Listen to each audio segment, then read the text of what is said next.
ಲಕ್ಷ್ಮೀ ಬಾರಮ್ಮ ನಟಿ ಗರ್ಭಿಣಿ. ರಶ್ಮಿಕಾ ಪ್ರಭಾಕರ್ ಮನೆಯಲ್ಲಿ ಸರಳ ಸೀಮಂತ ಶಾಸ್ತ್ರ. ಹಿರಿಯಜ್ಜಿಯ ಆಶೀರ್ವಾದ ಪಡೆದ ನಟಿ.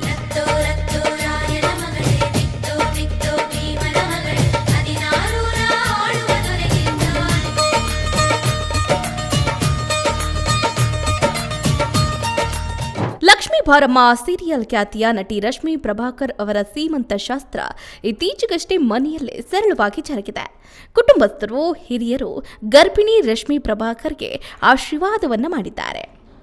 ಮೊದಲ ಮಗುವಿನ ನಿರೀಕ್ಷೆಯಲ್ಲಿದ್ದಾರೆ ನಟಿ ರಶ್ಮಿ ಪ್ರಭಾಕರ್. ಲಕ್ಷ್ಮೀ ಬಾರಮ್ಮ ಧಾರಾವಾಹಿಯಲ್ಲಿ ನಾಯಕಿ ಲಚ್ಚಿ ಪಾತ್ರದಲ್ಲಿ ಕಾಣಿಸಿಕೊಂಡವರು ನಟಿ ರಶ್ಮಿ ಪ್ರಭಾಕರ್. ಶುಭ ವಿವಾಹ, ಮನಸ್ಸೆಲ್ಲ ನೀನೇ ಮುಂತಾದ ಧಾರಾವಾಹಿಗಳಲ್ಲಿ ಅಭಿನಯಿಸಿರುವ ರಶ್ಮಿ ಪ್ರಭಾಕರ್ ಇದೀಗ ತುಂಬು ಗರ್ಭಿಣಿ.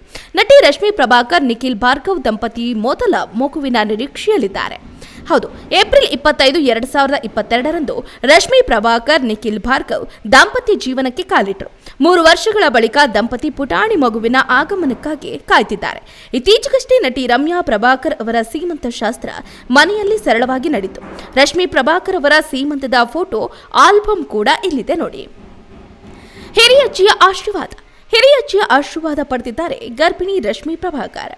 ತೆಲುಗು ಸೀರಿಯಲ್ಗಳು ಕಾವ್ಯಾಂಜಲಿ, ಕೃಷ್ಣ ಮುಕುಂದ ಮುರಾರಿ, ಪೌರ್ಣಮಿ ಮುಂತಾದ ತೆಲುಗು ಸೀರಿಯಲ್ಗಳಲ್ಲಿ ರಶ್ಮಿ ಪ್ರಭಾಕರ್ ಮಿಂಚಿದ್ದಾರೆ. ಸಿನಿಮಾಗಳು ಕನ್ನಡದಲ್ಲಿ BBA 5 ಹಾಗೆ ಮಹಾಕಾವ್ಯ ಸಿನಿಮಾಗಳಲ್ಲಿ ರಶ್ಮಿ ಪ್ರಭಾಕರ್ ಅಭಿನಯಿಸಿದ್ದಾರೆ. ಕುಟುಂಬಸ್ಥರು ಕೂಡ ಈ ಸಂದರ್ಭದಲ್ಲಿ ಭಾಗಿಯಾಗಿದ್ದರು. ಹೌದು, ಗರ್ಭಿಣಿ ರಶ್ಮಿ ಪ್ರಭಾಕರ್ಗೆ ಆತ್ಮೀಯರು, ಕುಟುಂಬಸ್ಥರು, ಸ್ನೇಹಿತರು ಶುಭಾಶಯಗಳ ಮಹಾಪೂರವನ್ನೇ ಹರಿಸಿದ್ದಾರೆ. ಸರಳ ಸೀಮಂತ ಕಾರ್ಯಕ್ರಮ ಮನೆಯಲ್ಲೇ ನಡೆಯಿತು. ನಟಿ ರಶ್ಮಿ ಪ್ರಭಾಕರ್ ಅವರ ಸೀಮಂತ ಕಾರ್ಯ ಸರಳವಾಗಿ ನಡೆದಿದ್ದು ಮುಖದಲ್ಲಿ ಗರ್ಭಿಣಿ ಕಳೆ ಎದ್ದು ಕಾಣ್ತಿತ್ತು. ನಟಿ ರಶ್ಮಿ ಪ್ರಭಾಕರ್ ಅವರ ಮುಖದಲ್ಲಿ ಗರ್ಭಿಣಿ ಕಳೆ ತುಂಬಿ ತುಳುಕಾಡ್ತಾ ಇದ್ದಂತಹ ಫೋಟೇಜ್ಗಳು ಕೂಡ ನಿಮ್ಮ ಮುಂದೆ.